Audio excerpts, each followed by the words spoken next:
Welcome to an episode of my Linux driver tutorials. In a previous video I already showed you how you can use logging levels when writing to the Linux kernel's log with printk. Now we have proper device drivers, and it would be cool if we could get some device information when writing to the kernel's log. And in today's video I want to show you some functions with which you can accomplish this. So yeah, let's go. As you can see here, I'm connected to my Raspberry Pi over SSH and I'm currently in my Linux driver tutorials folder. And in here you can see all the various sessions we already had for this tutorial. And as a template for today's video, I will use the device tree device driver. And I will create a new one I will call device logging. Okay, so let's jump into this folder and let's take a look what's in here. So mydevdriver.c is the C source file for our driver. Then myoverlay.dts is a device tree source file for our device tree overlay. The make file is here to build the driver and the device tree overlay, and we have a readme giving you some more information if you're seeing this on my GitHub repository. So let's take a look at the driver source file, and basically this is just a hello world Linux platform driver or a hello world device tree device driver.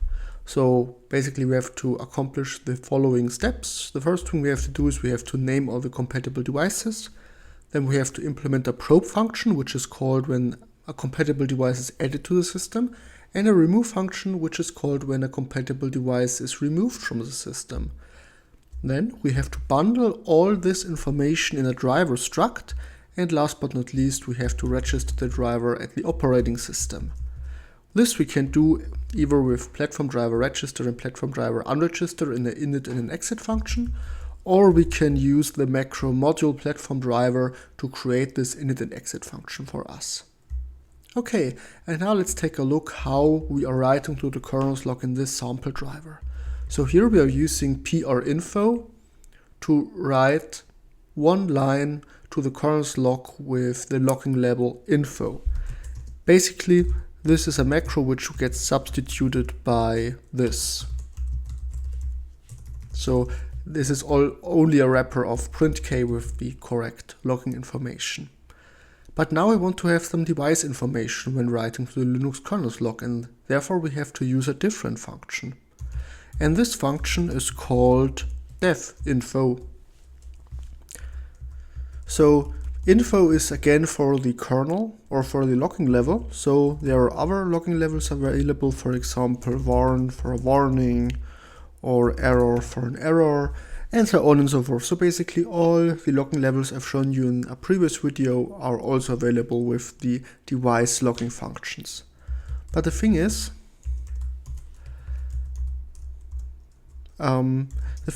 this function needs one more additional argument, and this one more additional argument is a pointer to the device for which it should print out the device information. So now we need to get a pointer of the type struct device. So let me declare it here. I will call it dev, and this pointer is just a pointer to the dev field within our platform device struct. Okay. So here all we have to do is we have to add dev here, and then we'll have this logging messages. Okay, this is warning, error, and of course it's also possible to print out some additional arguments, for example an integer here. Okay, and down here in the remove function, let's also use the new way of logging, but of course here, as I haven't declared the def variable, I can, if I only have one print, maybe this is also sufficient.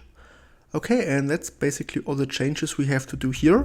So let me try to compile this driver and let's see what it does.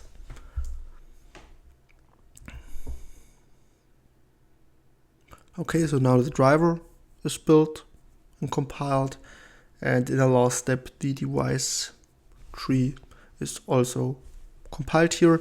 And maybe let's take a look at the device tree overlay we are adding. So basically we're just adding a device, my device, with the label mydev label to the root path of our device tree.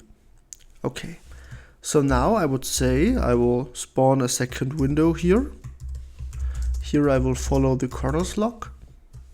And here I will first load the driver. And then I will apply the device tree overlay. And what we can see here now is everything is formatted a little bit differently. The warning here is bold, the error is red, and what we get here is we get the driver, which is responsible for the device, and we're getting the device name, which is my device here. So these are device informations which are added here. And if I remove, or maybe let me remove the device tree overlay. Okay, now the remove function is called and we also have this information here. But now just for fun, let's expand our device tree overlay a little bit here. So it is possible to give a device, or maybe let's add a second device here, just for fun. So now we have a second device, we don't need a label as it's optional. I will call this my device 2, and now I will assign an address to this device. So this is just a random address I've chosen, but let's see how our device logging looks like when I'm assigning an address. So I will compile the device tree overlay again. I'm getting a warning here because I've assigned an address here, but I am not using the rec property, which gives us some more information about the address I'm assigning, but that's okay. I'm not going to access this address, so it's okay. And now let's load the device tree overlay again. And now we can see the probe function is first called for my device, and then the probe function is called for my device 2, and we can also see the address we have assigned to my device 2 here.